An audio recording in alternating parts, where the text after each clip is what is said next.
these different kinds of lights, and he's got a little rock thing like I have over there. Oh, you should put your mask on. His mask is way better.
Look at this. How creepy. Yeah, because a tree probably fell over the trail here. That's because this is part of the trail, part of the Mountain to Sea Trail. How it's all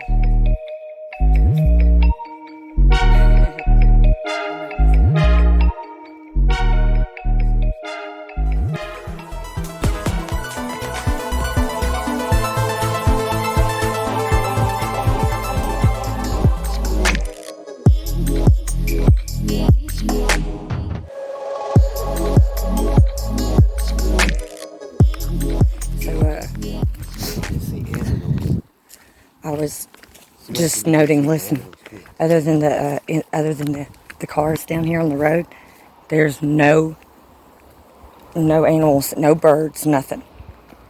I haven't seen one animal. I've not seen one squirrel or anything either up on this trail. You hear the birds? They're off in a distance. Oh, look. Look at that spider's web. See, this is the reason why we're leaving too, partly. Look at that one, how cool it is. Let's see if it can focus. So it's built around that whole branch right there on the tree. It goes through it. What I was doing a second ago was I was trying to get one of them to come out on their web by, like, I threw a leaf on it and the leaf landed and I was like, oh, okay, it's not going to shake it enough. So then I tried to throw like a tiny little stick like this right here, like it was like this size, but it was a little bit thinner. I tried to throw it, and it went right through the spider's web. I mean, like a huge hole. I felt like shit. I'm like, way to go, Emma. Just knocking a hole through his damn house like a fucking tyrant. That's what I do when I come in. Not really, normally, guys. I don't ever even mess with them, but I wanted to try to get the spider to come out because I wanted to see what kind of, because there is a lot of these little, you know what I mean? And since I'm constantly having to interact with them inside the home, for whatever reason, look at that. Look at that. So creepy. Yet it's so cool at the same time. That's like one of my favorite things to do is walk around on little trails that are like this, especially because the creepy vibe of the trees, the way they grow, because they're all twisty like that. All of them. And this trail is super cool too, because it's the way it goes down and it just curves down. See, that's how you know it's part of the Mountains to Sea Trail. That's the marker. Or this right here, you see the white spray paint on some of the trees, because over the years they've probably, you know, fallen off.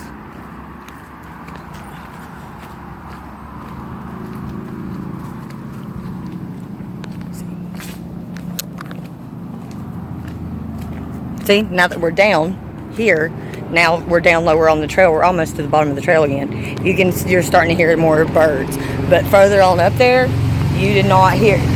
We're definitely at an elevation where it's no longer. I mean, Yeah. Really, even just Asheville itself is high up on the mountain. Yeah. So where a lot of animals really we don't have probably as much. I'm surprised though that we don't have, well, because the climate is so tropical here, is why we don't have more like the bigger moose and all 4 seasons and elk stuff. But we have deer and we have bear. We don't have a grizzly bear, but we have regular brown bear and black bear, mostly black bear in our area, and they're really common. Like I said, there's bear sanctuary and stuff. My parents live. There's a bird sanctuary at the end of their driveway. There's bird sanctuaries all over the city. I just heard twice now that I've heard something that is probably a bear in the woods. No shit. It's rare Look. to see a bear. There's clothes right there. Probably got duty on them, but yeah. I think that's another thing. Yeah, because there's toilet paper there and then there's clothes. So I'm assuming somebody may have had a bathroom accident. See? And they just was like, yep, bailing on that. Could you imagine that though? Because then you probably have to come running out of this area right here because the parking lot's right down there. So you got right there, you had the accident, tried to clean yourself up. Then you have to proceed down. Yeah, because there's toilet paper. That makes sense. That's why there's toilet paper. If you look, oh, or somebody could have got attacked because the toilet paper trail, if you look, scatters down through here like that. Follow the trail, guys. Follow the trail. So here's the toilet paper from this angle coming down. Looks like some wipes. There's flies swarming in it, so I'm pretty sure that I'm on the right track, that somebody had an accident. So then it goes on down here, right here.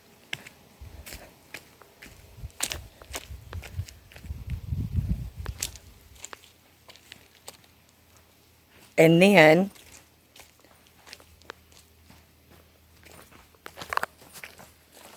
looks like, yeah, somebody then proceeded to continue on down the mountain with their accident.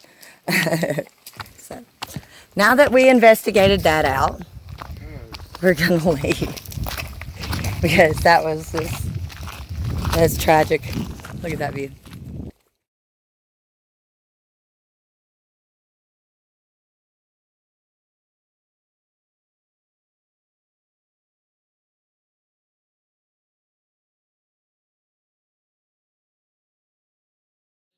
Girlfriend or boyfriend was mad and I was questioning them. It's extremely hard not to follow someone when they are inserting themselves everywhere. I mean, listen, I might not know a lot about nothing, and Yeah, he might not know a lot about anything. I'm going to tell you right now, I knew exactly. For someone that graduated from Kent State, you'd think he would be able to speak grammatically correct. He didn't say no. He says, I have 8 children. I says, Elton John's got kids. What's that mean?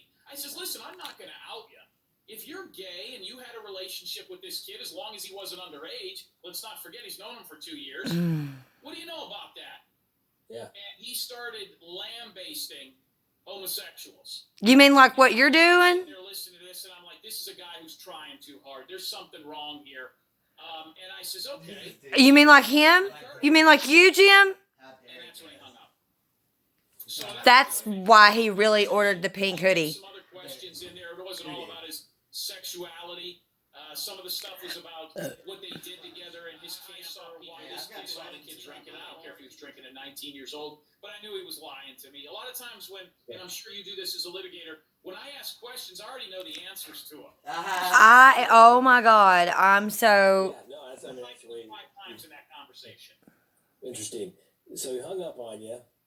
He said he wants, the kid found, but he didn't have any idea where, the police should go look. I mean, No. He told me right away, my friend. He said, go look at Chase Venstrom. Somebody's gonna get to the bottom of this real quick. And then that's when he kind of put 2 and 2 together that's where I was getting the gay thing.